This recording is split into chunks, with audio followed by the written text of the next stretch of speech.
Hi everyone, this is Dov Hershkovitz, and in this video, I'm going to explain what is the roadmap and what is the needed work for the CI/CD catalog in order to move it from experimental, which it is today, to beta.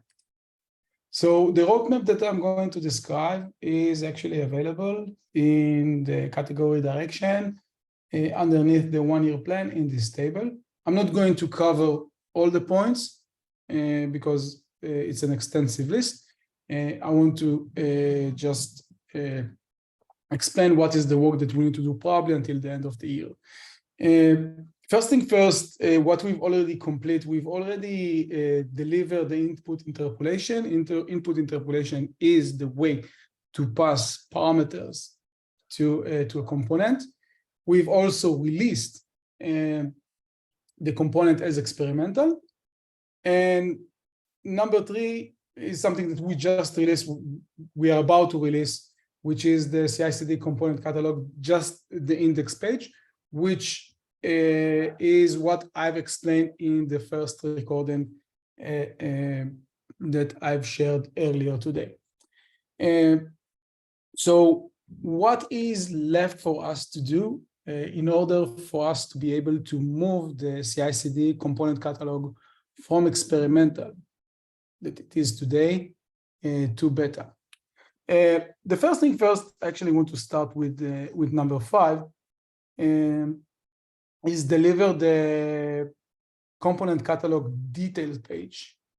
Today, what we've released is just the index page, which will provide you with links to the location of the component. Every component that you publish to the catalog will be available in the catalog. And when you click on it, you'll be able to access that repository. The next thing that we have is the detail page. And the detail page actually gives you more information about a specific component. Like once you identify the components that you want to use, okay, you solve the discoverability problem. In the detail page, you get more information about what this component is all about, what is it doing, what are the requirement inputs, what are the requirement parameters. If there are outputs, then it will have like outputs and more. So this provides you with like all the details that you need in order to use that component. It will give you the self-service solution that everyone is looking for. The next thing that we want to do is restructuring, call it the restructured components, and we're actually doing many things here. There is like a full-blown epic, as you can see here. So you have those issues to complete. And basically, this epic aims to solve several things, which I'm going to explain. First of all, if you remember, when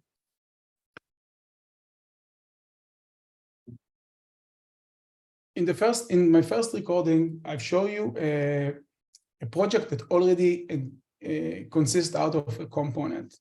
And as you can see, this component has a very unique folder structure and a unique naming convention. And if we look at component on the actual content, there is no real difference between a component and a template. You can actually say that this component is from the type of template.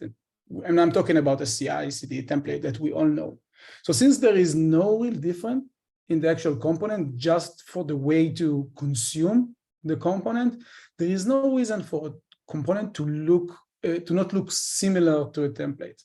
So the first thing that we want to do is to make a component very similar to template. Why? Because we know that users have dozens, sometimes hundreds of templates, and we want to make sure it's easier for them to convert from a template to a component. So let's try to make them very, very similar to each other. We know they cannot be like one-to-one, but still, there are many things that we can do to make it very, very similar to components. And this is the first thing.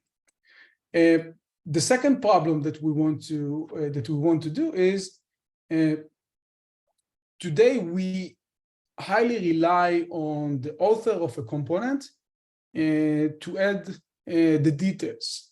And all the details will exist in the README MD, which is great, but we know that if we are relying on the customer or on the user, there is high probability for either the component not to be up to date with the latest improvements, or maybe there could be like some errors that the users will do. So we know that there is a lot of metadata that we can retrieve automatically from a component and surface it in the catalog. Things like inputs, default values, descriptions, and more. Those are things that we can actually surface in the catalog automatically. And this is one of the things that this epic aim to resolve. Basically eliminating the need for manual work in order to make sure that the component is up to date. The third thing that we want to achieve, and again, if you remember in my previous recording, whenever I publish a component, it immediately surfaces in the catalog. Now, publishing a component was just a switch of a button, just a toggle.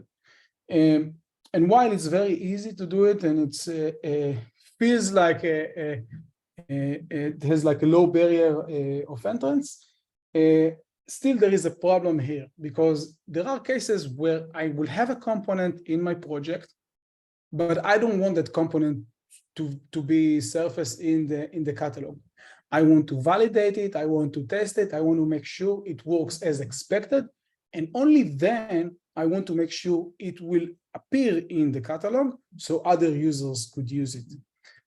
So this is also one of the improvements that we want to add to the catalog. It will not be enough to switch the toggle to make a project a catalog resource.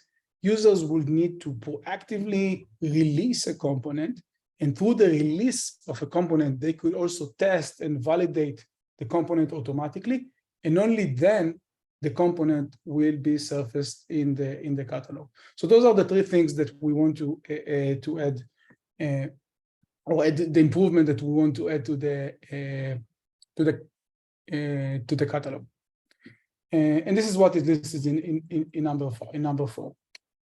And the last thing that I want to discuss is the input interpolation. Input interpolation is, I think this is the foundation of a component. It really makes the component highly reusable and templatize the component, or componentize a template.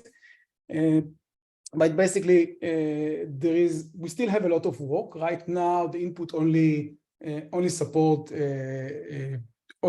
string with the inputs, and we have like many improvements that went to the input. We want to allow user to also pass an array and also specify variables in the input, because we do believe that with inputs we can eliminate many of the problems that we have today with variables.